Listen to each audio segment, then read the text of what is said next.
there again, that's a lot of that coming down, not getting tires or getting fuel only, or there's so much trash and debris down on that apron.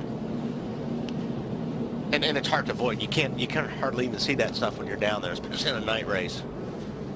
Number of drivers making pit stops. Clint Boyer, obviously, to repair the damage. Landon Castle, who received the free pass. There you see Greg Biffle on pit road. Martin Truex Jr. is there. Casey Kane exiting. And Biffle, I see Biffle made a pit stop, but I don't know what happened to Biffle out before, but I was watching that in the back there. Biffle almost lost it and lost a ton of track position.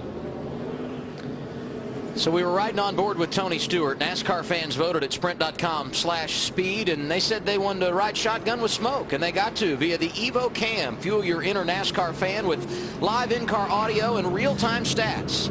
Available on NASCAR Sprint Cup Mobile and the HTC Evo 4G only from Sprint at sprint.com/speed. So here's what we have. 263 of 267 laps complete here in tonight's race. Kyle Busch is your race leader. Jimmy Johnson second. Kurt Busch, David Rudiman, Brad Keselowski the top 5. I would be worried if I was Kyle Busch with Jimmy being there now. I would try to pinch him. If I'm Kyle Busch, I'm going to try to pinch him as much as I can going down into 1.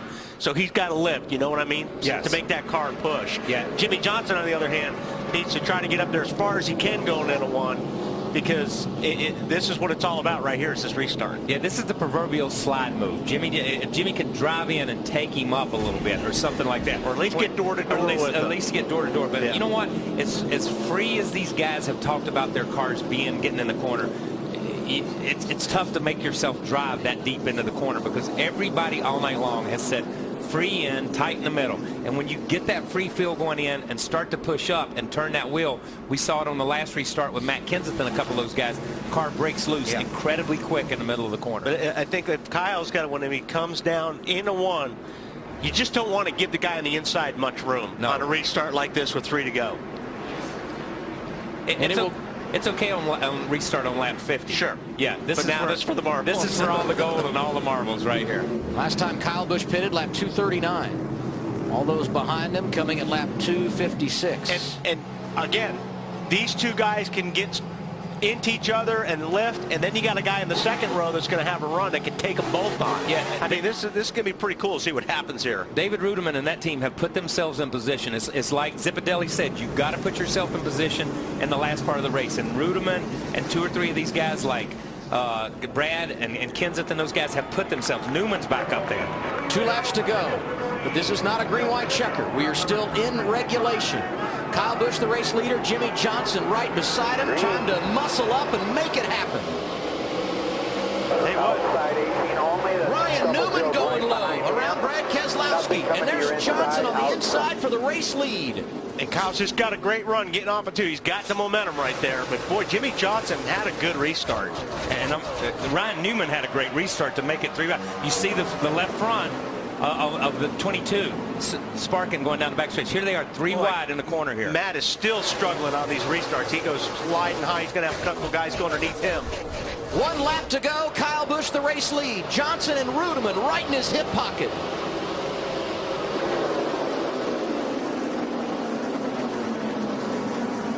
Kyle Busch has been strong all night long.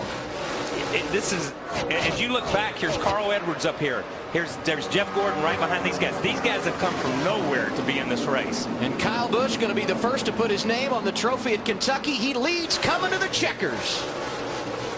Oh, yeah. Yes, sir. Yes. Woo! Yeah, baby. Good job, David Rudiman. Woo-hoo! Way to go, Dave Rogers.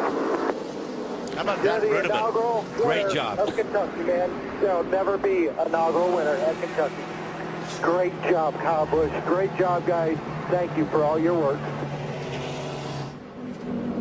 That's a great job by the 18 team. They did a great job tonight. His car, from the time, whether it was hot and slick, whether it was, they were the guys. whether it was grip, they were the guys to beat all night. Like, even though the 2 car of Brad Keselowski ran up front, these were the guys that had the total package. But you got to give a shout out. There's so many guys. Yeah, Newman, from Edwards, Newman, all those Gordon, guys. Stewart, Kane. These guys fall back. Yeah. It's incredible how these guys were so many a lap down at different times and fall back. It's been It may not have been the most exciting race, but the strategy played out, and in the end, a lot of guys salvaged something out of this. And on the other end of the spectrum, Kurt Busch fades to 9th at the end. And on the restart, I wouldn't have been surprised to see him get after it and go to victory lane. I just think Kurt lost the handle on that car about 50, 60, 70 laps ago.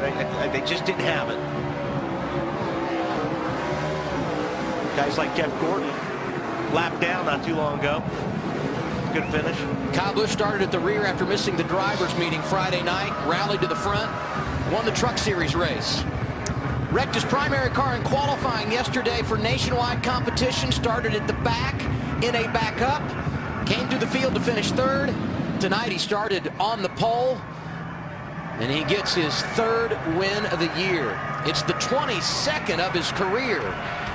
The inaugural winner here at Kentucky, Kyle Busch. And he took him behind the woodshed tonight. Light him up and enjoy the moment. We're going to victory lane when we return. The post-race show coming up. You're watching NASCAR on TNT.